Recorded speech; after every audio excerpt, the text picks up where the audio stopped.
Hi, I am Sergey Below and this is my third video letter. I'd like to remind you that in the previous one, it was a week ago, I strongly advised an American company Infospace Incorporated to pay me $20 million as a voluntary gift to me, Sergey Beloy, within following 7 days. Today it's obvious that Infospace didn't make any move in this direction and definitely not going to. I've just found that seen in a recent official Infospace's statement for the world investment community, which says at the end of the quarter the company had no debt obligations. That's yet another lie on Infospace. In a long chain of other lies in its history, and in this case Infospace lies to its investors. Because as a matter of fact, the Infospace Incorporated has an undocumented, yet fantastically impressive debt to me, Sergey Beloy, and because of the obvious reluctance of the Infospace to accept existence of the debt, as well as my own existence. In this video, I'd like to announce that from today, June 23rd, the debt is only going to rise at the rate of $1 million per day.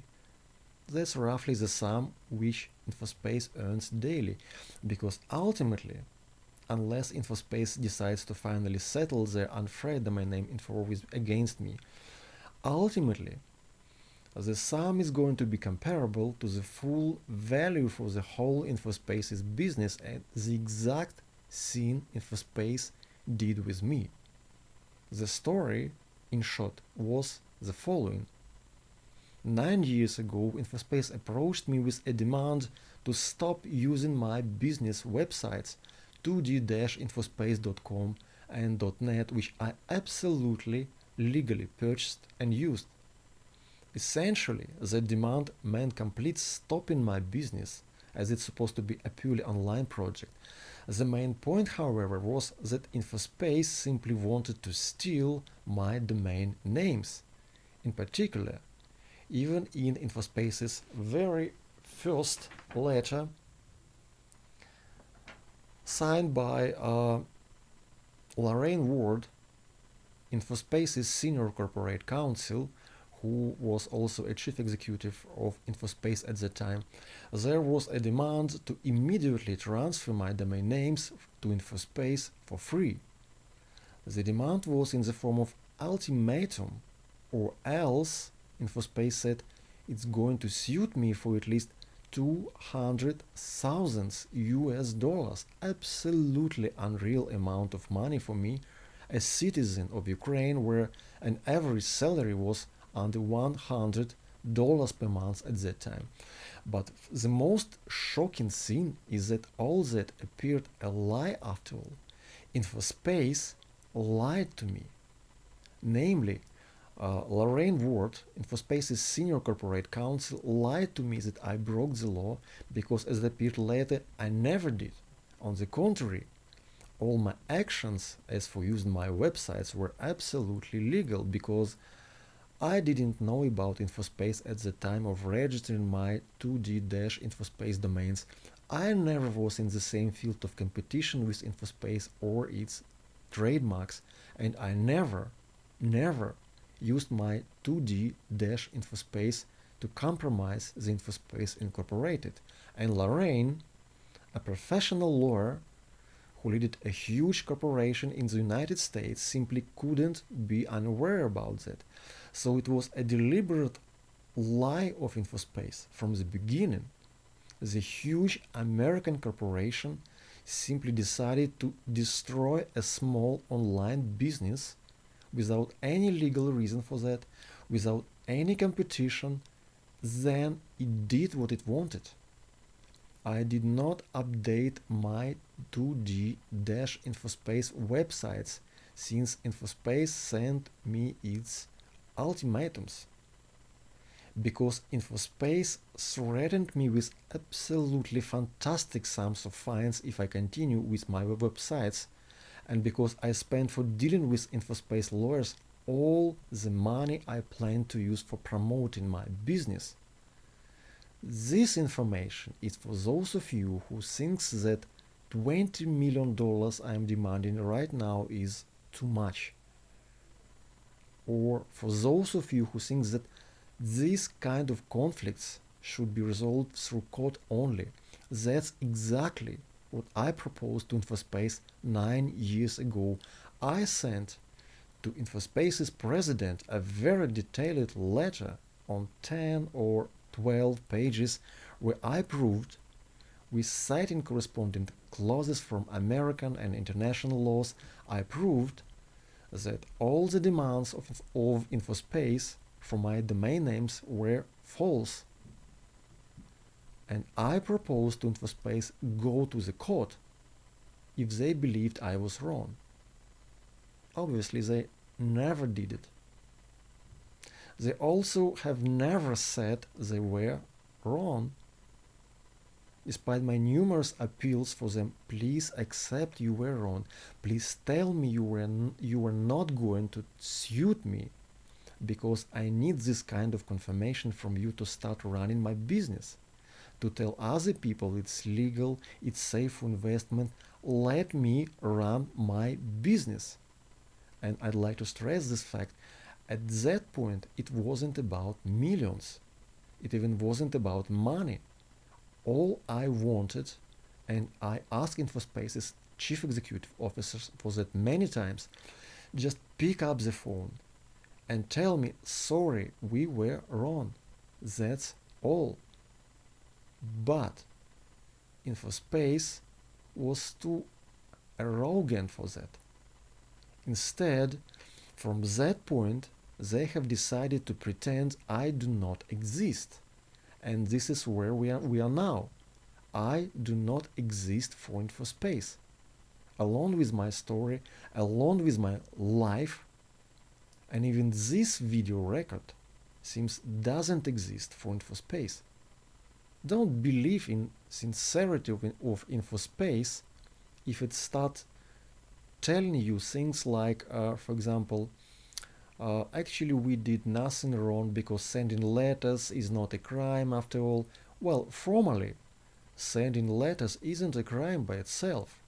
I'm not going to discuss right now some other strange facets of this story, for example, where the Infospace was involved in the computer viruses attacks against my 2D Dash Infospace websites in February 2005 or not.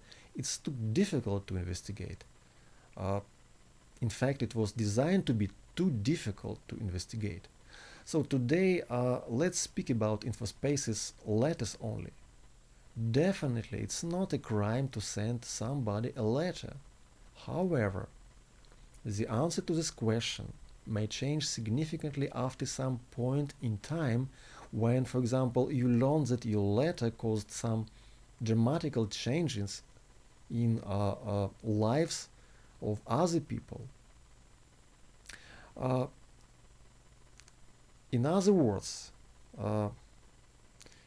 imagine you did some absolutely legal action.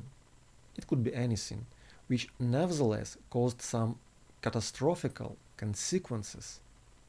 It's not your fault, all your actions were legal. Will you sorry about that? Well, feelings are probably a very subjective matter.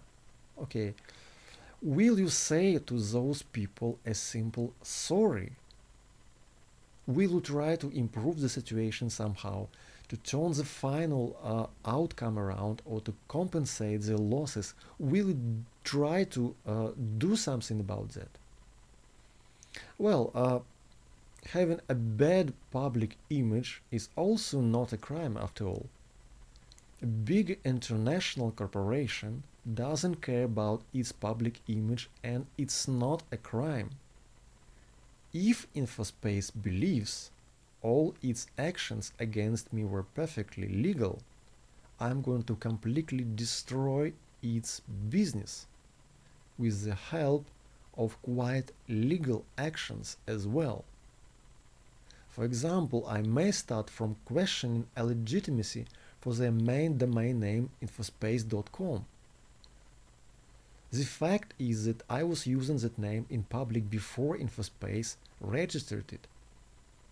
What is more important, Infospace evidently abuses its right to use it fair, not as a tool in its virtual war against other people, so I can appeal for canceling the domain name infospace.com, as well as other associated trademarks. And it would be very interesting to see what Infospace business will be without its website, and to show the Infospace what it means to live and work in a state of uncertainty. I've lived almost 10 last years. How about boycotting Infospace? Look, for Infospace, it's definitely more convenient to make a belief that there is simply no space in this world for me, Sergey Beloy. As I told in my previous letter, it's amazing how such internet business, and in this case it's a huge internet corporation, could operate in today's world with such an attitude towards live people. It's unbelievable that all this has happened in the beginning of the 21st century. How it could happen that an American big corporation working in the field of traditionally democratic internet, how could an internet company exist, how it can do its business successfully if it denies a right for existence for other people? Very few people read this message, and I should try to keep sane about my life story, and it's definitely a very serious reason to boycott Infospace. There are also other absolutely legal ways to destroy Infospace, which are related to a really fair competition, in result of which Infospace may simply disappear from the market. But I'm not going to talk about it in this video. It maybe will be in my future video letters.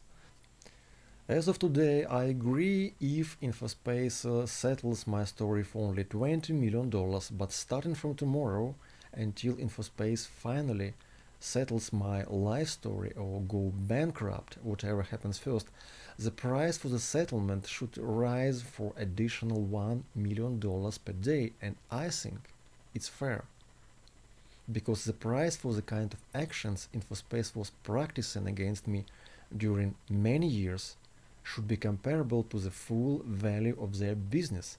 I want Infospace's business to die, exactly like Infospace did with me. Otherwise, Infospace will simply never get it.